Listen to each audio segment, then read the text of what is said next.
Sou socorro para quem me alimentou. Verdadeira rendição de mim.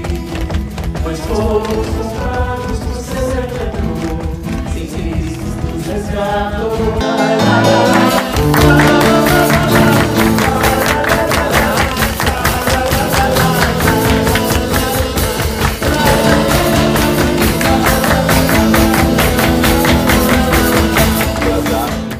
Muradas vai estar nos direcionando nesse momento. Duelo de Asaf. E com PH. E é Asaf com PH, Dois igualzinho. Asaf igualzinho, cara. Dois Asafs, eu acho que é a primeira vez na história da Family Church que temos dois Asafs com PH. É muita bênção, Nova York tá pequeno. E pra quem não sabe, o meu nome é por causa desse homem aqui. O meu pai, ele fala, eu posso tentar ser espiritual e falar que foi da Bíblia. Não foi não, foi por causa do Asaf Bola mesmo que eu tenho seu nome. Então, uma homenagem ao senhor. Poxa, foi muito bem homenageado. Eu concordo. Pelo menos a esposa, amém. Se quiser, você Mamãe pode também. Uma alegria estar com vocês. Uma bênção, muito obrigado. E então, aqui nós temos músicos, ministros de louvor, líderes na igreja, pessoas que trabalham na igreja, levitas.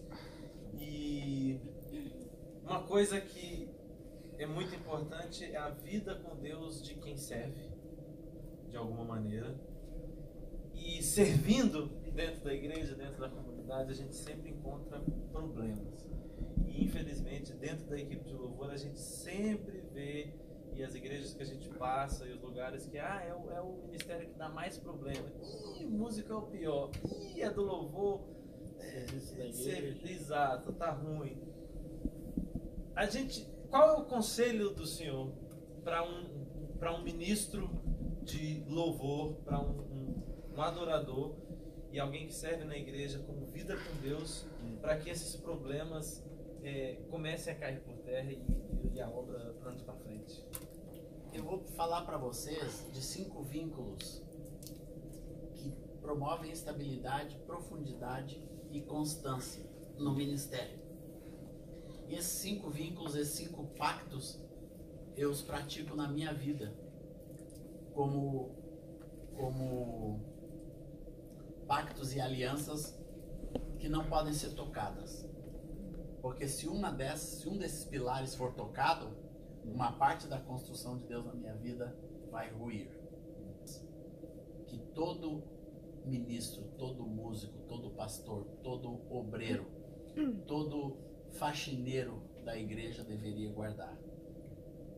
Todas as pessoas, todos os apóstolos, todos os bispos devem guardar na sua vida para ter uma vida longa no seu ministério. Não se constrói ministério na hora de tocar. Se você é um adorador, você tem que desenvolver isso lá no seu lugar secreto. Você e Deus. Tudo que tem valor no lugar secreto vai ter valor em qualquer outro lugar. Se a oração tem valor no lugar secreto, a oração vai ter valor na sua vida, no seu ministério. Se a adoração tem espaço no seu lugar secreto, a sua vida vai prosperar no público. Se a leitura da palavra, se a meditação da palavra tem lugar no teu lugar secreto, quando você está sozinho, né?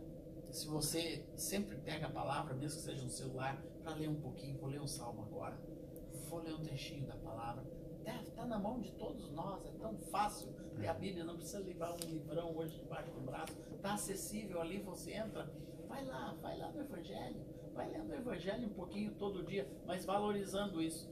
Então a comunhão com Deus são nessas disciplinas rudimentares, isso é chover no molhado para um crente, dizer que você precisa ter oração, adoração e palavra. É assim que você cuida da sua aliança com Deus. Segunda aliança é a aliança que você tem com a igreja, com o corpo de Cristo. Por que eu estou aqui? Porque eu tenho uma aliança com o corpo de Cristo, onde Deus me leva. Esse ano eu já fui no Senegal, já fui no Chile, eu fui em Portugal, já vim 3 vezes nos Estados Unidos e viajei todo o Brasil já esse ano. Sabe por quê, irmãos? Porque eu amo a igreja. porque eu vejo como missão da minha vida edificar pessoas. Compartilhar a vida com vocês, para mim, é a prioridade da minha vida e do meu ministério. Eu não tenho um valor definido, eu não faço isso por dinheiro. Né? Eu digo para os irmãos, dá uma oferta, abençoa a minha viagem, meu ministério, mas eu não vinculo a minha vida ao que eu vou ganhar, ao que eu vou vender. Meu alvo é a edificação da igreja. Eu tenho uma aliança com a igreja do Senhor. Eu tenho uma aliança de nunca dividir nem a igreja local, nem a igreja em lugar nenhum. Eu não participo de divisão de jeito nenhum, irmãos, porque eu quero é unir o povo de Deus, é reunir, é edificar, é abençoar. Isso. Quando você tem isso no seu coração, de que você é um instrumento de Deus e uma aliança, tem uma aliança com a igreja, que começa na sua igreja local, ali naquela igrejinha, naquela comunidadezinha que eu comecei daquele jeito, naquele galpão velho, né, com os meus pastores, pouco mais de 30 pessoas, e com esta igreja eu estou até hoje, 46 anos, sucesso depois de vender mais de 2 milhões de discos, né, de ter espaço em tudo quanto é ministério, tudo quanto é lugar, mas Deus me conservou ali com os meus pastores por mais de 45 anos, fez 46 anos agora que eu estou com esses irmãos. Então, essa aliança com a igreja local, com a igreja do Senhor na terra, e por onde você vai saber onde está a igreja. Eu quero colaborar com a igreja. Eu vou para o Oriente Médio, aqui uns dias eu estou lá na Síria, Líbano e Síria, ministrando, edificando a igreja, abençoando os irmãos, fortalecendo. Então, uma aliança com a igreja. Ame a igreja, ame, construa a igreja, edifique, oferte para a igreja. Né? Seja um instrumento sempre de bênção na igreja. Ame a sua igreja. Ame a igreja que Deus tem te dado para congregar. Tenha um vínculo de amor com esse lugar. Né? Às vezes eu chego em Porto Alegre, depois de viajar por tudo quanto é canto, eu vejo de novo a igreja. Que me emociona, me inspira. Saudade eu tenho daqueles irmãos. Né? Semana que vem eu vou ministrar lá, inclusive. Graças a Deus. Daí, terceira aliança que você tem que ter com seus pastores. Eu amo os meus pastores. Eu tenho 2 pais, um com 91, outro com 92. Meus pais espirituais, que me ganharam para Jesus, depois me discipularam, me disciplinaram, me formaram ministerialmente, né? Pagaram o preço pela minha vida, me conservaram no caminho. E quando foram ficando velhos, eles não eram mais quem derramava o óleo sobre a minha vida, as grandes revelações, não vinham mais desses pastores, mas eles sempre cuidaram do vaso. Eles sempre foram quem cuidaram do vaso. Quando eu entrava no gabinete do meu pastor e eu via a minha foto com a minha esposa e os meus filhos no quadro de oração dele, aquilo sempre dizia: que bom que ele está orando, que bom que eu tenho alguém com uma aliança orando por mim, meus pastores, meus irmãos e os demais pastores da comunidade, né, que são 8 pastores. E a gente foi tendo um nível de comunhão e aliança juntos, né, que depois nós construímos um prédio juntos, vive os 7 pastores num edifício só, construímos um lindo edifício juntos, né, com os recursos de todos nós, para vivermos juntos, de tal aliança que nós temos de vínculo de amor uns com os outros. Então, ame os seus pastores. Eu digo isso para vocês. Ame. Seja vinculado em amor e submissão. Como você conserva a aliança com o seu pastor? Em companheirismo, sendo alguém que ele pode contar para o trabalho, para o ministério. Alguns de nós vão ter ministérios próprios, como depois eu acabei tendo, mas eu nunca desprezei o projeto dos meus pastores. Nunca menosprezei, não. O projeto dos meus pastores é edificar a igreja de Porto Alegre, e eu sempre vou contribuir com isso.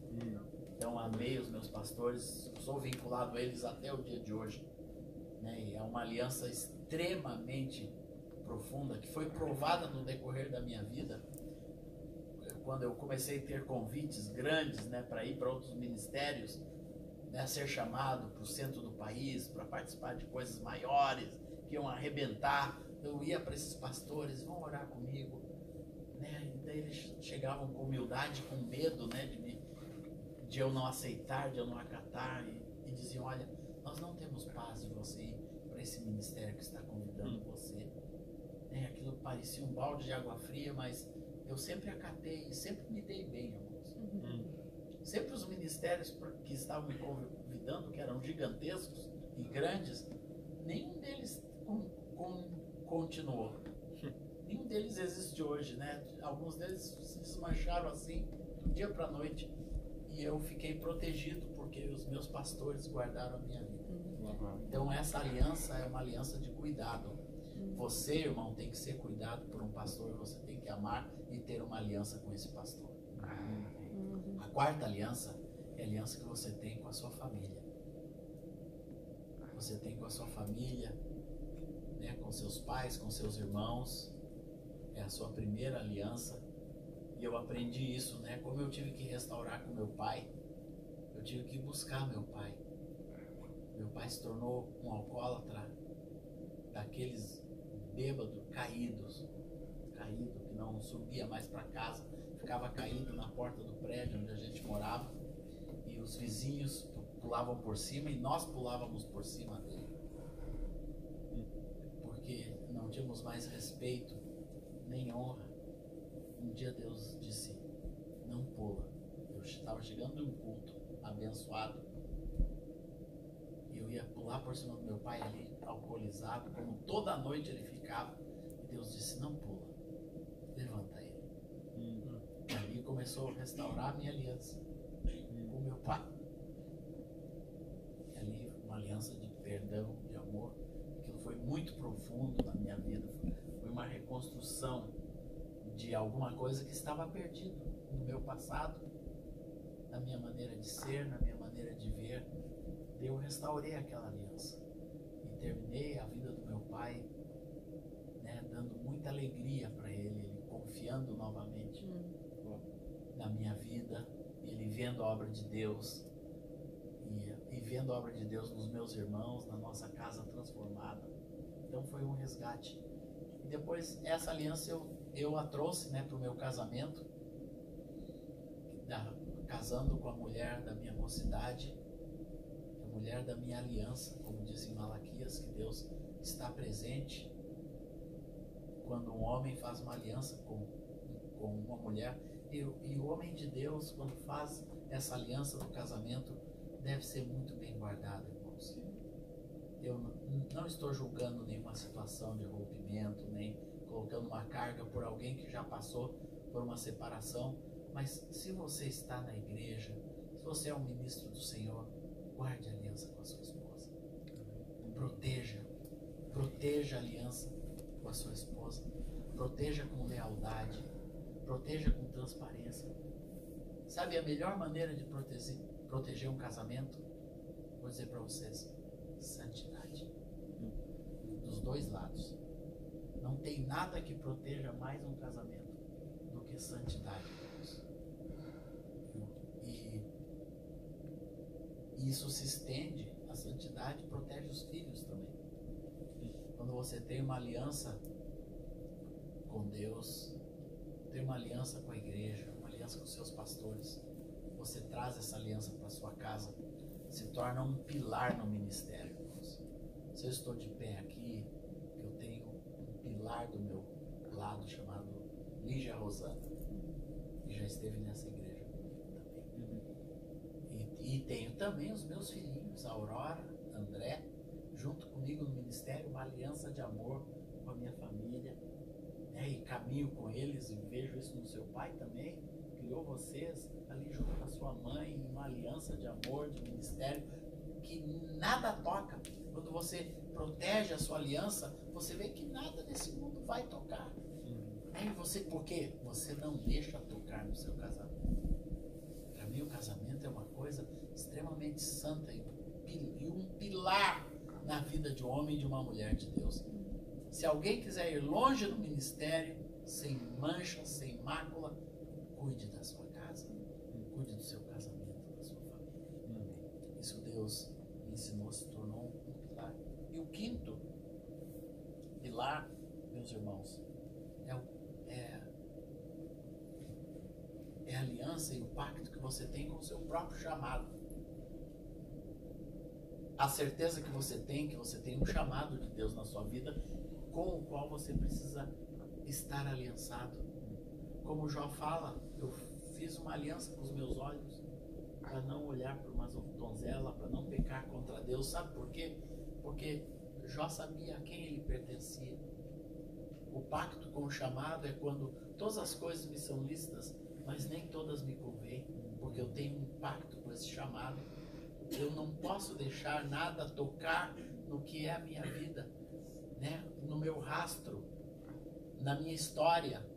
Então, esse pacto, essa proteção com o chamado de Deus, que me livra muitas vezes de tomar decisões, de fazer, eu deixo de fazer algumas coisas, eu deixo de buscar meu próprio direito por causa do meu chamado. Eu deixo de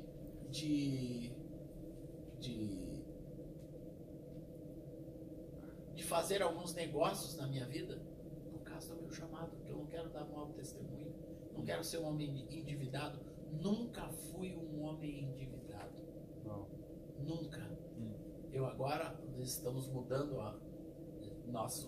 até hoje foi uma empresa, mas agora a lei brasileira requer que quem tem essa função que eu tenha seja um ministério. E eu tive que mudar a razão social, e para isso eu tive que fechar a conta do banco. Irmãos, aquela conta da nossa empresa tem 35 anos, nunca teve um cheque devolvido. E eu testemunho daquela gerente vendo o histórico da conta, né, de nunca ter deixado nada para trás. Ela disse: não fecha essa conta, moço. Essa conta é uma conta classe não sei o que, lá que eles dão qualquer crédito para nós. Você vai perder tudo isso. Não, mas é que eu vou abrir uma conta melhor ainda. Né, que agora é um ministério santo ao Senhor. Vai ter que, né, não vai ser mais uma empresa. Então, porque nós cuidamos do nosso chamado, das pessoas, dos impostos. Cuidamos de tudo dentro da nossa empresa, da entrada, da saída de pessoas. Nunca tivemos ninguém brigando conosco na justiça, como fazem no Brasil, até com igrejas, com ministério, como o David sofreu, Diante do Trono sofreu, Nívia Soares sofreram, com pessoas, né, que saíram brigando e pedindo dinheiro. Graças a Deus a Life nunca teve isso. Pelo contrário, nós cuidamos, honramos todos que trabalharam conosco nesses 35 anos de empresa. Sabe por quê, irmãos? Por causa do chamado. Proteja o seu chamado. Tenha uma aliança com Deus para guardar o seu chamado. Prospere o seu chamado. Quando a gente nota quando alguém tem uma aliança com o seu chamado, esse chamado vai ser prosperado, vai crescer, vai ter aprendizado, vai ter busca, vai ter interesse, vai ter universidade, vai ter escola, vai ter prosperidade, vai querer aprender mais para desenvolver o seu chamado, não vai ficar na mediocridade, não vai ficar em 3, 4 notas, não, vai tocar bem, vai cantar bem, vai aprender para dirigir louvor, vai para frente. Invista no seu ministério. E por último, busque unção para o seu ministério. A unção não é um óleo que eu vou derramar sobre vocês ou alguém vai derramar. Sabe o que é unção, irmãos? Quando você sintoniza a sua vida com Deus. Isso é unção. Unção é uma sincronia que a gente precisa ter com Deus, né? Para ter uma agenda como essa. Unção é você se encaixar no que Deus está fazendo. Deus tem interesse aqui nesse lugar. Deus tem interesse nessa igreja. Deus tem interesse na vida de cada um de vocês. Por isso Deus nos uniu para vocês talvez ouvir coisas que vocês não tinham ouvido ainda, né? De alguém que está no ministério há tanto tempo. Porque Deus tem interesse. Então unção é sintonia. Quando você começa a descobrir que você está no lugar certo na hora certa. Você está no momento certo da vida de alguém. Você está quando Deus está trabalhando com alguém. Um dia eu tive uma experiência aqui em Nova York que me impactou demais, esse negócio do sincronismo. Eu fui na BH um dia fazer compra com meu filho de manhã, era uma terça-feira. Daí quando eu saí, começou a nevar, era janeiro. E daí Daí nós fomos e pegamos um táxi ali do lado. Daí eu notei que aquele homem era estrangeiro. Eu perguntei, de onde o senhor é? Ele disse, sou da Turquia. Eu disse, Turquia? Eu acabei de vir da Turquia. Mês passado eu estava na Turquia, eu tinha feito um congresso na Turquia em dezembro anterior desse ano. Daí comecei a falar sobre a Turquia, o quanto eu tinha gostado, e fomos conversando. E aquele homem muito simpático, né, gostou demais de nós, disse que gostava muito de brasileiros. Daí a gente se despediu. Eu falei uma palavrinha de Jesus para ele, ele disse que era muçulmano, eu disse que eu era cristão, mas eu respeitava. E fui embora. Quinta-feira, os irmãos de New Jersey, uma igrejinha ali perto do pastor Renato, que vinha me buscar, os irmãos disseram, não, era no pastor Renato, disseram, olha, tá nevando muito e tá um trânsito muito ruim, é melhor o irmão pegar um táxi e a gente paga aqui.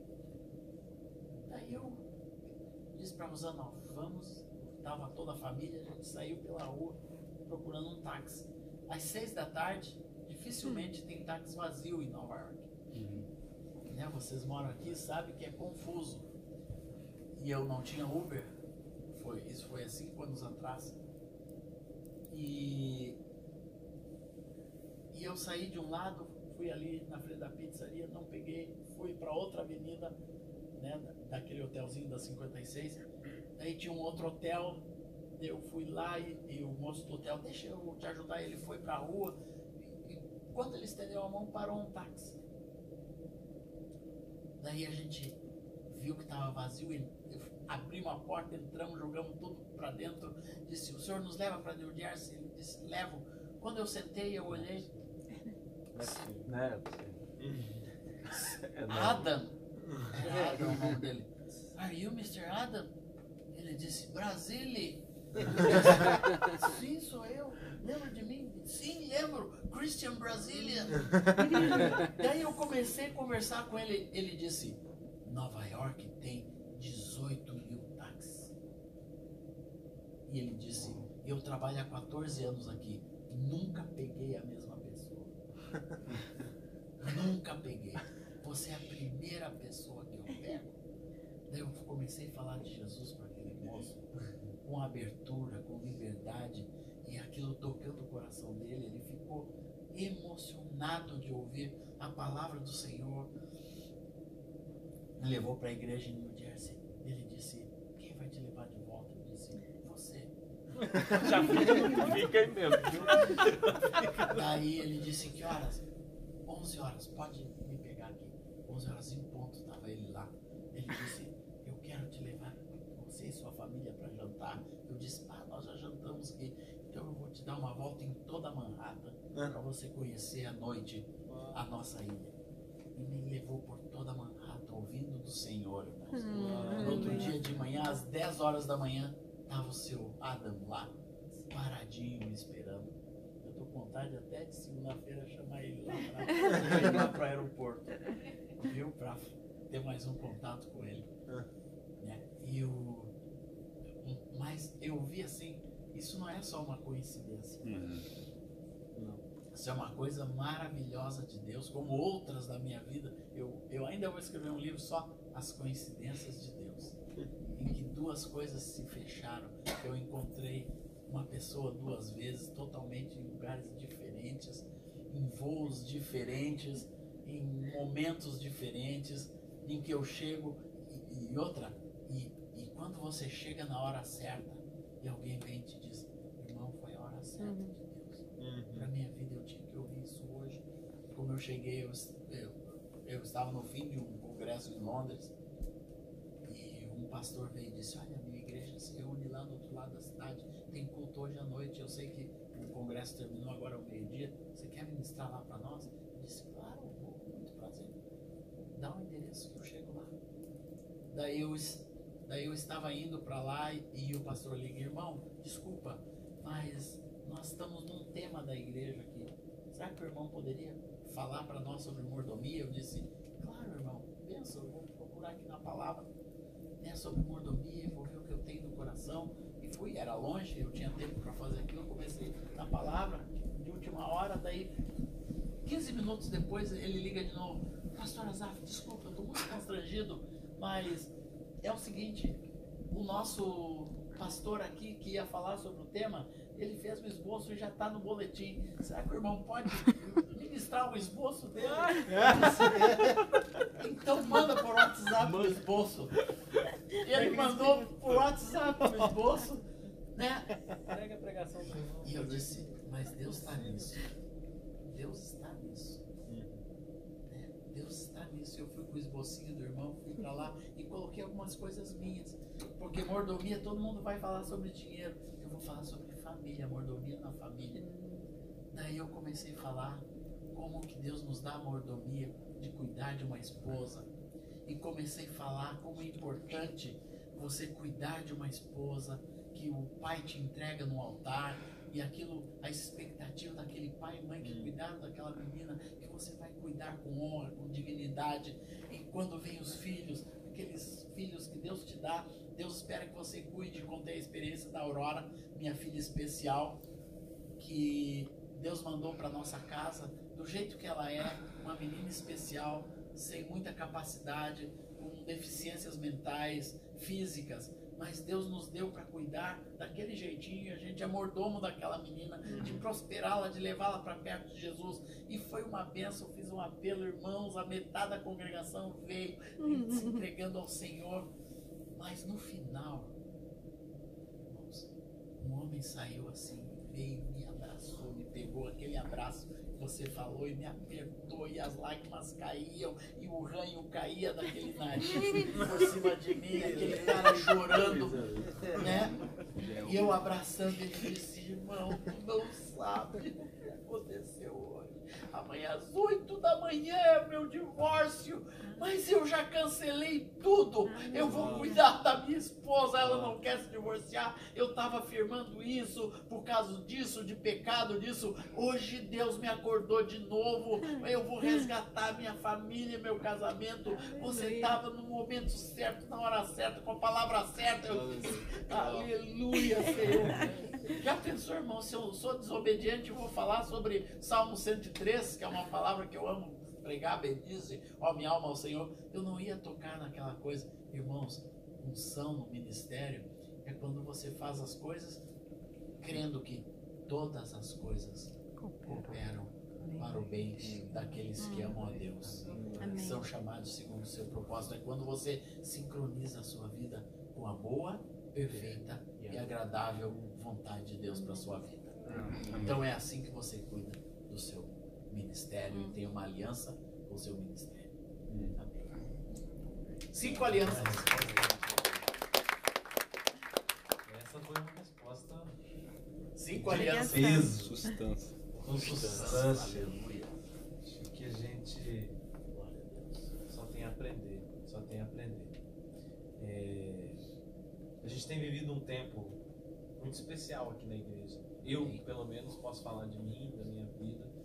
Eu vivi um tempo muito legal e especial aqui na igreja. A nossa igreja tem vivido um tempo muito bom, tanto no Ministério de Louvor, quanto na igreja no todo, com os nossos pastores. E eu vejo que todo mundo tem buscado mais. A gente tem buscado, o pessoal tem entrado com mais vontade, a gente está buscando algo de Deus. Buscando algo de Deus. E eu gostaria que o senhor compartilhasse um pouco da sua experiência no Brasil, porque o Brasil viveu um momento muito grande de avivamento nos anos 90. Foi assim, 80 e 90 foi uma coisa em que o Brasil viveu um avivamento que varreu o país. Uma coisa inexplicável que somente é explicado pelo mover de Deus mesmo. E parece, ao meu ver, e conversando com muitas pessoas, que hoje em dia muito disso parece que estagnou. A igreja entrou em um momento que já tem muita gente, ela tem o seu público, e parece que a igreja, como eu trabalho muito com a área comercial, ela já tem o seu nicho de mercado ali, então ela tem com quem fazer as coisas, os seus eventos, tem as pessoas suficientes e vai acontecendo tudo dentro daquele mesmo grupo. E parece que existem muitas pessoas agora que estão buscando esse avivamento outra vez, uma outra experiência igual o Brasil viveu naqueles anos de 80, 90. E eu sei que o senhor esteve muito ativo e encabeçando muitos momentos que a igreja viveu naquela época e que a gente vê os resultados até hoje. Eu sou um resultado disso e muitas pessoas são resultados disso, minha esposa é resultado disso. E eu queria que o senhor compartilhasse um pouco da sua experiência sobre avivamento, o avivamento real de Deus dentro de uma igreja, dentro de uma comunidade, dentro de um grupo igual esse e dentro de uma nação igual o senhor viveu. E queria que o senhor compartilhasse um pouco sobre isso e o que acha que a gente pode fazer ou deve fazer, como foi a sua experiência, e depois a gente passa para um momento de perguntas. Se alguém quiser perguntar alguma coisa para ele também, bater um papo, a gente abre para perguntas e respostas. Bem, eu vou falar um pouquinho sobre esse avivamento. Eu já nasci dentro do avivamento. Aquela igrejinha metodista estava nascendo dentro de um avivamento, de algo novo que Deus estava fazendo no meio metodista. E aqueles dois pastores, Erasmo e Moisés, foram batizados do Espírito Santo, e aquilo transformou a vida deles e de todo mundo que andava com eles. Entre eles, eu, né? E aqueles jovens que ali estavam. Era um pequeno grupo, mas daquele grupo começou a crescer e evangelizar e ganhar vidas. A primeira coisa que eu vi no avivamento foi que o avivamento, ele sempre, antes de trazer resultados de crescimento, resultados de expansão, né, de Ver um estádio cheio, de assim, ver isso aqui é um estádio cheio, avivamento. mas tem poucas pessoas que vão pagando o preço. Pagam o preço de santidade e seriedade com Deus. Avivamento, nenhum avivamento surgiu sem esse ingrediente de pessoas santas e sérias com Deus, levando as coisas de Deus a sério, levando o reino de Deus a sério, nunca mudando, nunca quebrando as alianças. Se você acha que pode participar de um avivamento com alguma das 5 alianças quebradas, você está muito enganado. Qualquer uma delas vai fazer falta na sua vida e no avivamento de Deus. Eu vejo muita gente querendo ter um avivamento com alianças quebradas. Então a seriedade, fruto da santidade, para mim é a chave do avivamento. E isso traz um outro ingrediente chamado integridade de vida. Eu não consigo ver o avivamento, a prosperidade do avivamento sem integridade, sem pessoas íntegras diante de Deus, sem pessoas comprometidas diante de Deus, pessoas confiáveis diante de Deus, pessoas que o mundo pode confiar. Nós precisamos ser as pessoas mais confiáveis, mais íntegras, mais responsáveis, mais admiradas aonde nós estivermos, porque somos cristãos, irmãos. Não propriamente as mais ricas ou milionárias, mas as pessoas íntegras diante de Deus. Isso eu vi que foi uma chave no avivamento. Deus começou a trazer santidade e as pessoas que foram encabeçando esse mover de Deus no Brasil tinham a marca da santidade e da integridade. Mas com muita tristeza, quando isso em alguns meios faltou, aquilo que foi construído não foi bem construído e estagnou.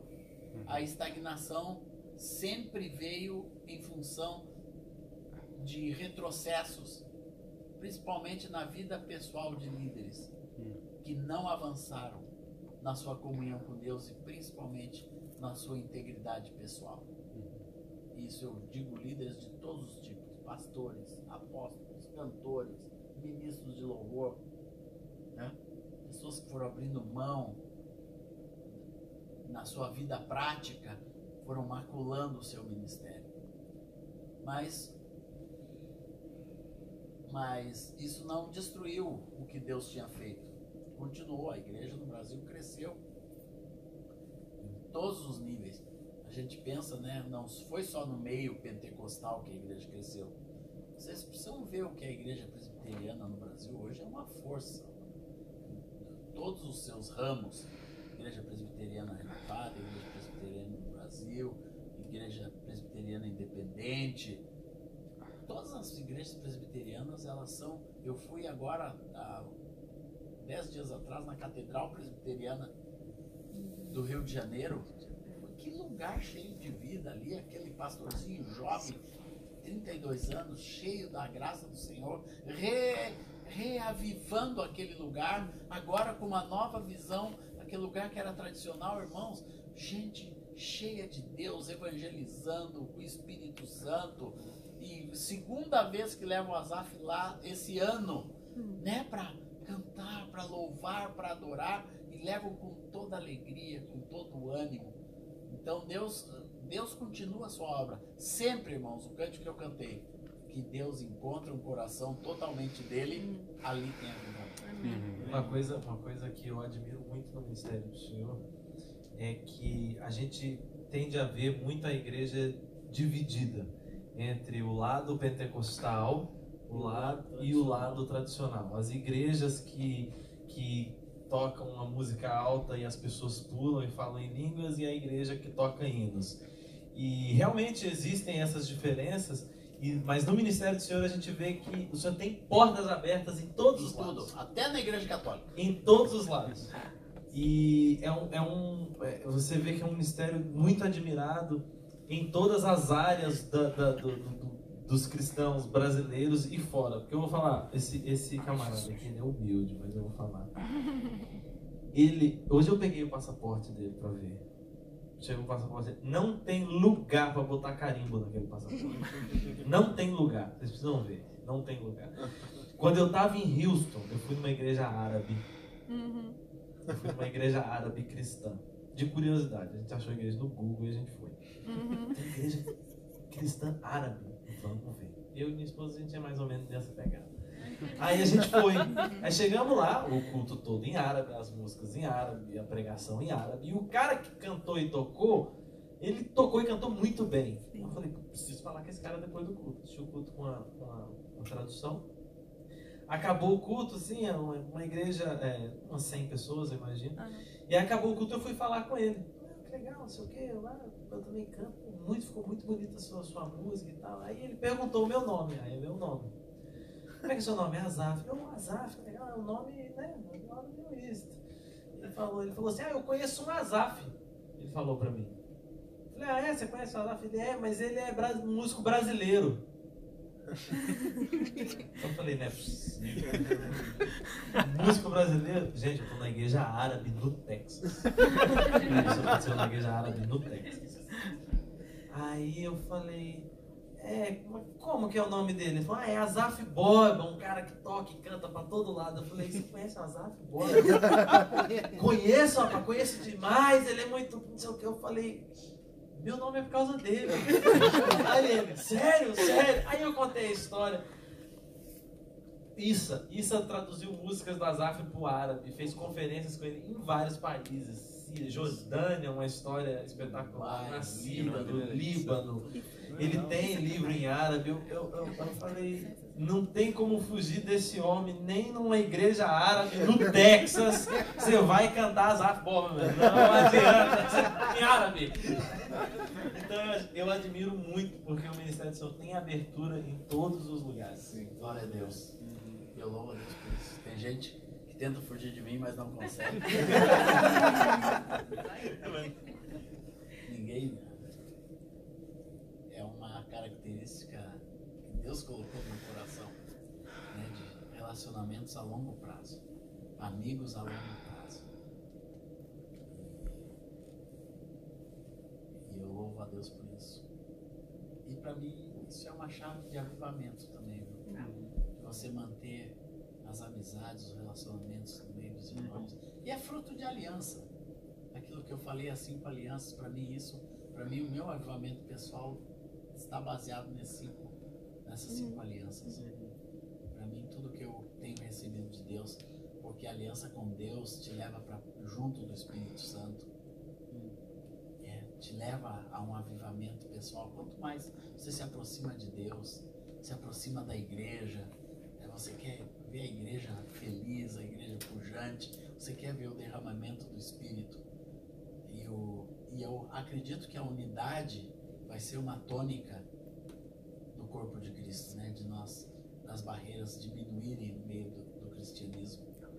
E a gente procura fazer isso, temos conseguido isso, né? Pelo mundo afora, em lugares, por exemplo, eu fui para o Nepal há um tempo atrás, também num congresso de unidade, 1000 pastores de todo o país. Eu nem sabia que tinha 1000 pastores no Nepal, mas tem gente que vem de vila, de tudo, aquelas vilazinhas no meio das montanhas, né? Mas participar da unidade do corpo de Cristo, valorizar isso.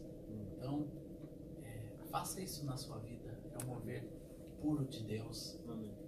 Alguém olhar para vocês, para cada um de vocês, e ver que você é alguém para construir. Né? E avivamento para mim é isso. É gente construindo o reino de Deus. O avivamento, ele murcha quando pessoas começam a ter agendas pessoais. É quando você está construindo o seu reininho. Quando você usa todo o seu talento, o seu sucesso para construir uma coisa própria para você. E a gente vê muito isso, né? Ah, não, agora eu vou usar meu sucesso para começar uma igreja, a igreja do Azaf, né? Agora, pois é, meus pastores já estão velhos, vou começar uma outra comunidade em Porto Alegre, um pouco mais vibrante, um pouco mais pujante. Isso que Deus quer, irmãos. Deus quer a gente passando o reino de geração em geração, com um coração livre, com amor, com integridade uns com os outros. E eu vi que muito do avivamento que Deus trouxe, ele parou quando as agendas pessoais, os reinos pessoais, os papas pessoais começaram a surgir nas igrejas, no mover, gente se adonando do mover, se adonando, né, da visão. Tudo isso sempre teve um início de verdade, mas terminou depois num método pessoal em que eu sou o dono de tudo aquilo, né, de que essa é a visão correta e o resto está tudo errado. Não pode ser assim, irmãos. O corpo de Cristo é diferente. O corpo de Cristo é quando a gente aproveita o que cada pessoa tem de Deus. E eu quero estar junto, levando um pouquinho que eu tenho de Deus, e aproveitar tudo que cada um de vocês tem de Deus e construir algo grande para Deus no mundo. Amém. Quando você reconhece isso, avivamento. Quando os dons de Deus e a riqueza de Deus na vida das pessoas consegue brotar e desabrochar, aí tem avivamento. Avivamento não é um homem só fazendo uma grande obra ou construindo uma mega igreja. Avivamento é quando um corpo começa a trazer o que cada pessoa tem da parte de Deus para acrescentar para o reino. Para mim essa é a base do avivamento, para isso vocês estão aqui. Amém. Cada um de vocês é um dom precioso de Deus. É algo precioso que Deus deu. Cada um de vocês tem uma riqueza. Cada um de vocês precisa crescer nessa riqueza. Cada um de nós aqui, eu me incluo junto, temos que nos santificar cada dia um pouquinho mais diante de Deus. Para que a água que jorra de dentro de nós, seja cantando, ministrando louvor, tocando um instrumento, pregando a palavra, essa água seja pura. Para que não tenha nada maculando o depósito de Deus dentro do meu coração. Amém. Para que a água que eu jorre aqui seja limpa. Amém. Quero ter, como eu escrevi no cântico, quero ter água pura e fresca para oferecer para todo que vier beber dessa fonte de Deus. Então que essa igreja, essa Family Church, tenha água pura através de vocês. Amém. Não água contaminada desse mundo, água suja, água misturada, não sei, tem água pura. Da onde? Dos ministérios, das pessoas que estão jorrando os cânticos, estão pregando a palavra, estão ministrando, estão servindo, estão com as crianças, todos os ministérios envolvidos, como vocês são aqui. Amém. Para mim isso é avivamento. Amém. Amém. Glória a Deus.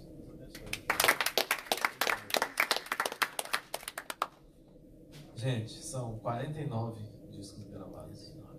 2 milhões de discos vendidos. Mais, já passou disso. Mais de 40 anos de ministério. 45 anos de ministério. Talvez um dos ministérios mais, como eu falo, lineares, assim, consistentes que eu conheço no Brasil. E vocês têm a oportunidade de ter esse homem aqui agora sentado na sua frente no sofá, contando um pouco da vida dele.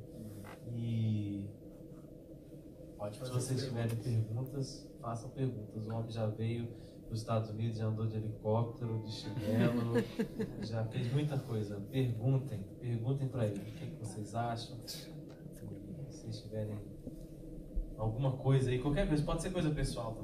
Pode ser coisa Eu tenho uma pessoal. pergunta boba. Pode. De Pergunta curiosidade. boba. De curiosidade. Vai. Asaf na Bíblia era ministro de música. Yeah.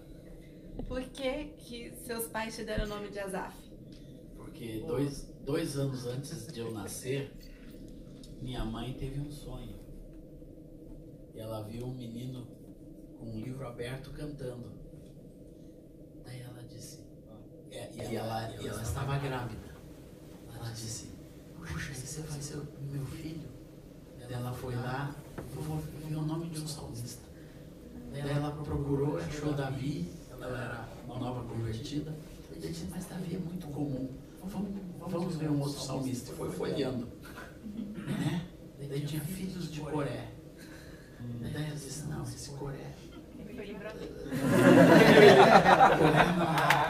logo depois dos filhos de Coré, ela achou Asaf, Salmo de Asaf. 73 a 83. E o seguinte, 84, aliás, os filhos de Coré. Ainda bem que você escolheu, né?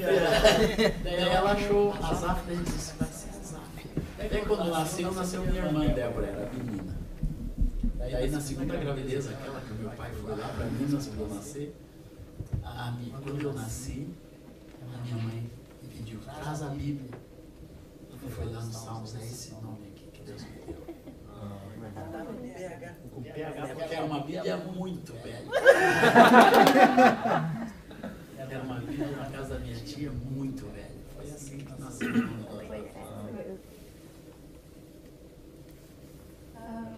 Você já escreveu alguma música romântica para sua esposa ou você só escreve a música? Não, eu já escrevi muita música romântica. Deus guiou o teu caminho, juntar-se com o meu, e guardou a tua vida, separando-a para mim. E hoje aqui estamos, na presença do Senhor, celebrando a união do nosso amor. Para onde eu for, tu irás, onde eu repousar, tu repousarás. O meu Deus será o teu Deus, meu caminho teu será. Neste dia de alegria, eu te dou meu coração e repouso os meus sonhos em tuas mãos.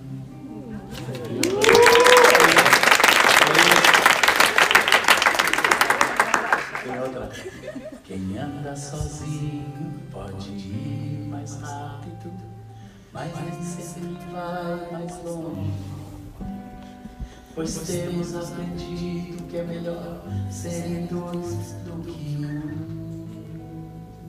É bem melhor serem dois do que um.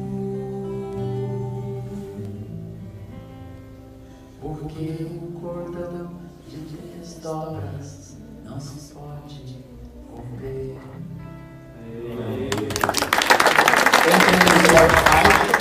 Spotify, Ministério Life, ou Apple Play, Ministério Life, o disco celebrando o nosso amor. São todas canções de amor. Quando você vai compor, o seu segue algum padrão, por exemplo, primeiro letra, depois melodia, ou vice-versa, ou tudo junto, ou é do jeito que vem, do jeito que o seu manda. Quase sempre, eu escrevo a melodia primeiro. São melodias que vão me acompanhando e me perseguindo o tempo todo. Ficam na minha cabeça assim mesmo as melodias. Puxa, eu acho que esse texto encaixa naquela melodia. Eu vou lá, às vezes está lá no meu telefone gravadinho, aquele eu ouço ele nananá, encaixa na letra e pronto, tá ali a música pronta. Sabe, como cristão, a gente enfrenta perseguições. Tem alguma coisinha, você pudesse dizer que Deus das glórias, sei que Deus nos protege, sei que Deus nos guarda, você enfrentou muitas perseguições nesse seu ministério. Você estava abrindo o caminho e o reino das trevas com certeza estava resistindo, né? Então, perseguição não, graças a Deus nunca permitiu que eu fosse perseguido por causa do evangelho ainda. Mas oposição, sim. Eu tive muita oposição ministerial. Quando eu comecei com esse estilo jovem, né, de tocar violão, cantar alto, e bater, e pular, e lá.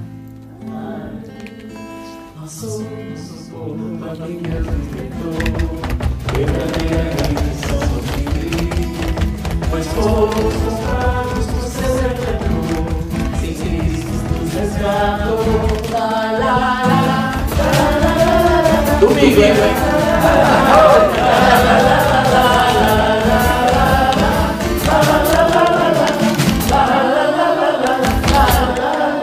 Eu comecei a trazer essas músicas, né, para a igreja, e todo mundo pulando, dançando, os jovens fazendo roda na frente. Às vezes tinha muita oposição, né? Eu lembro um dia que a gente estava exatamente em Belém do Pará. Eu estava lá ministrando, e eu comecei a cantar e dançar. Tinha um querido irmão, 2 amigos meus, o Samuel e a Rebeca, e ele se alegrando também, o Samuel com o paletó na mão, assim, uma coisa bem livre, né? Quando eu olhei para trás, o coral estava de costas, com os braços.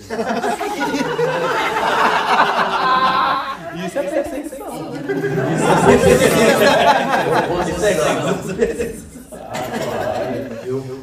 Oposição. Outra vez tinha um grande congresso que eu ia fazer um lançamento desse congresso e alguém ligou e disse não, porque isso é até recente, né?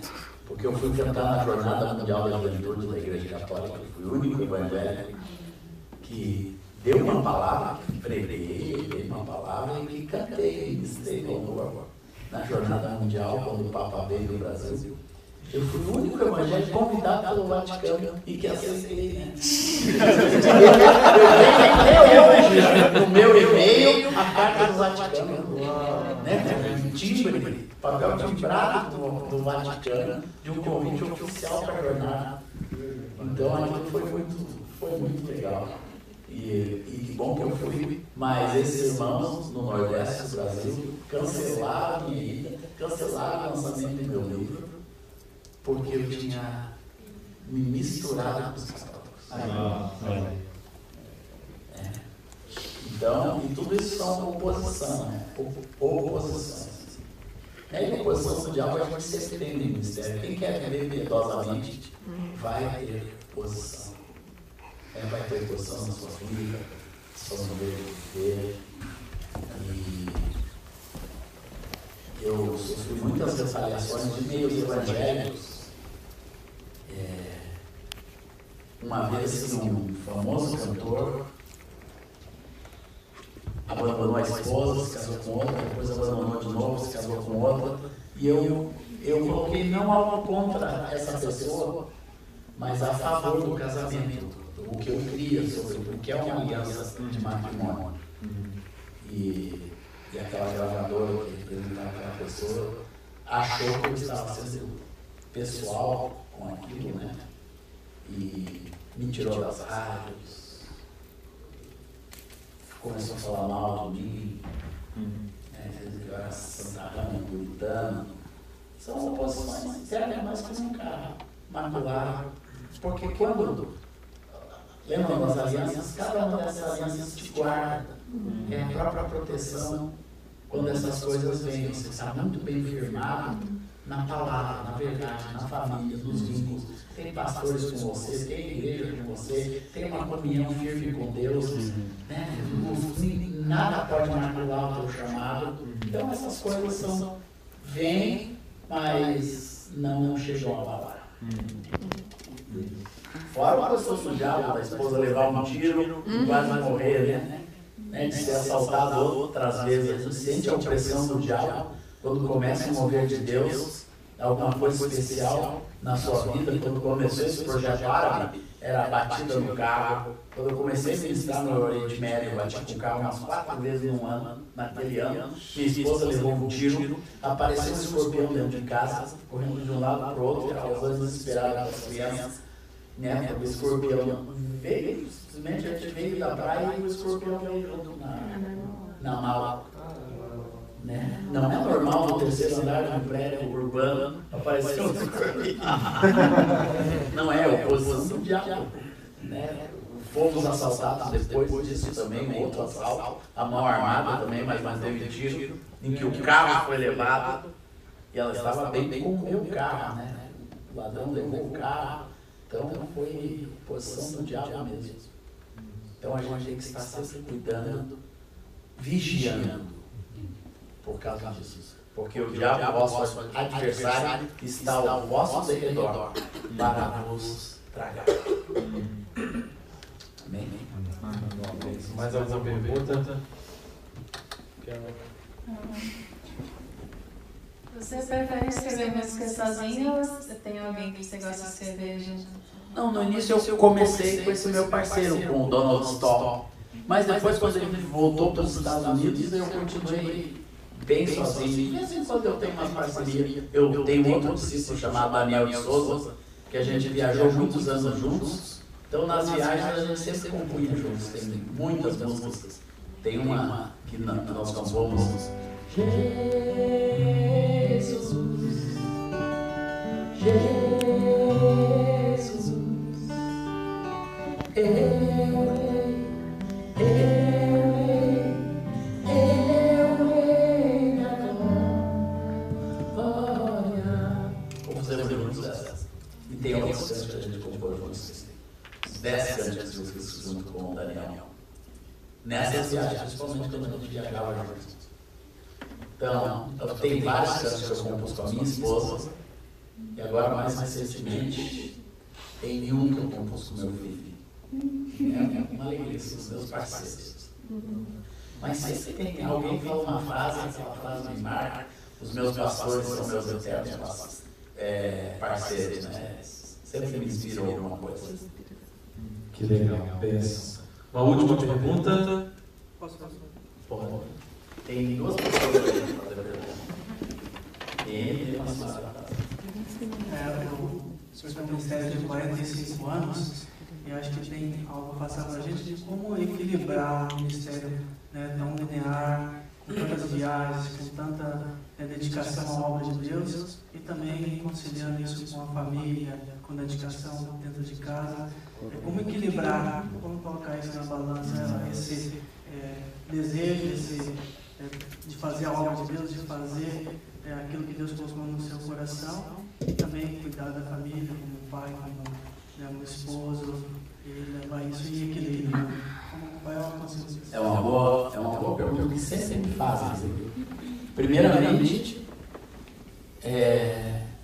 a certeza de que eu casei com a pessoa certa. Com alguém que sempre edificaria comigo. Eu tive essa certeza. A Rosana, ela construiu tudo isso comigo. Ela não está aqui, mas ela está aqui. Né? E onde quer que eu esteja, ela está comigo. Né? Quem ela é, quem ela representa, a força que ela é na minha vida, o cuidado que ela teve com os filhos. Então, primeiramente, é ela, né? Uma pessoa engajada no meu ministério. Ela não só se engajou dessa maneira, mas ela se engajou também. Ela se tornou uma pessoa extremamente produtiva dentro de um estúdio. Toda a série Life Kids ela produz. Até hoje, ela que afina as vozes, que vê as harmonias vocais com muita graça dentro das gravações. E mais recentemente, ela é a corretora dos meus livros. Ela é uma exímia e minuciosa corretora. Então, ela é uma pessoa engajada. Segunda coisa que eu digo sobre isso é que quando eu sou intenso. Eu não tenho uma vida familiar banal. Então, quando eu estou dentro de casa, primeiro, eu nunca deixei a casa agrícola. Eu sei o que está acontecendo, eu sei as lâmpadas que queimam, eu sei a tomada que não funciona, eu sei quando a água não está, a água quente não está funcionando, tudo tem que ser arrumado nos carros, tudo. Eu nunca deixei a vida familiar ser prejudicada por causa do ministério. Quando eu chego, eu sempre tenho as prioridades, as urgências e o resto. Então eu cuido das prioridades, eu mapeio as urgências e faço com que a nossa vida seja muito bem estabelecida e estável. Minha família nunca passou necessidade financeira, comigo ausente, longe, do outro lado do mundo, sempre a casa suprida. Então, essa estabilidade também gera a linearidade da vida, a ausência de crises. Nunca tivemos uma crise por causa do ministério. Estava fora. Isso mesmo, quando a Rosana levou um tiro, ela nunca ocupou o ministério, porque eu estava em Cuba quando ela foi baleada. E ela, se eu estivesse em casa, ela teria sido baleada, porque era a hora da célula, quando ela chegou e foi baleada, eu estaria na célula, dentro de casa. E sou intenso com os filhos, né? Fui intenso com a Aurora, depois com o André, em manter o André na disciplina, no estudo. Depois, quando veio à universidade, ele balançou muito na sua fé, as ideologias de esquerda, de direita, isso, aquilo. E nós vemos investir na vida dele, ele estava presente. E esse livro nasceu dessa crise. Esse livro que eu tenho aqui chama-se De um Pai com Seus Filhos. Ele narra como os princípios de Deus foram trazidos para a vida do meu filho, principalmente. Então, essa intensidade, ela supre a ausência. Quando eu estou em casa, eu estou em casa. Eu sou presente para a esposa, presente para os filhos, presente para os meus vizinhos, meus pastores e amigos, presente para a família, vou resolvendo as coisas, lembrando meu sogro, minha mãe, isso é aquilo que eu sou ainda uma pessoa com quem todos podem contar na vida familiar. Então, essa presença, essa intensidade, ser intenso quando está. Porque aqui de longe eu não consigo ser Deus, eu não consigo falando com a Aurora aqui um pouquinho, com a pessoa do André, falando um pouquinho com a esposa, de longe, assim. Hoje a tecnologia ficou bem mais fácil. Mas quando eu estou, eu sou absolutamente presente. E é assim que eu vivo. Com a intensidade na presença. Amém? Amém. Acho que minha pergunta é polêmica, mas eu gostaria de saber qual a sua opinião com relação a isso, sobre muitos cantores evangélicos no Brasil, muito conhecidos, alguns cobram cachês altíssimos para participar de alguns eventos. Inclusive, eu estava vendo essa semana que passou uma igreja que havia convidado para um evento, um cantor evangélico conhecido no Brasil, e eles tiveram que cancelar porque a igreja não tinha condição de cobrir o cachê que estava sendo pedido para a pessoa estar ali. Como você vê isso? Qual a sua posição com relação a isso? De ser cobrado cachê? Eu sei que nem todos fazem isso, mas... Bem. Eu aprendi com os meus pais espirituais, dentro da aliança que eu tenho com a igreja, nunca estipular um cachê, um valor determinado para ir em lugar nenhum. Todo mundo que me convida sabe que quem estipula o valor é a igreja que me convida, não sou eu. Então eu faço isso por duas razões. Primeiro, porque é bíblico, de graça receber, de graça sair. Apesar de ser bíblico, também não digo ao trabalhador do seu salário. Se eu estou trabalhando e servindo, a igreja deve reconhecer isso e abençoar o meu ministério. Então eu vivo no equilíbrio dessas duas verdades. E aprendi a agir assim toda a minha vida. Nunca estipulei um valor. Eventualmente, mas quando foi a passagem, a gente justiça a passagem, para um valor estipulado assim, de alguma coisa que foi custo. Mas me nego a concordar com o cachê. Eu não concordo que o cachê é uma maneira bíblica de gerir o ministério. E não faço nenhum julgamento, meu irmão, que explicou. Sabe por quê? Porque sempre vai ter alguém que não vai poder pagar. Então você já limita o seu ministério. Certo? Porque 500 dólares pode ser pouco para vocês, mas uma outra igreja não é. R$1.000 pode ser, ou R$5.000 pode ser para uma igreja possível, uma igreja grande, mas para outra igreja não vai ser possível. Então você começa a limitar a sua abrangência. Você começa a limitar aonde você pode ir. Então, o fator limitador não é a vontade de Deus, é o dinheiro. Então, isso traz iniquidade para o ministério. E você não estará gerindo bem o dom que Deus te deu. Meu louvor do meu amor por ti, Jesus, de lábios que confessam o teu nome. É fruto de tua graça e da paz que encontro em ti, e do teu Espírito que habita em mim, que habita em mim.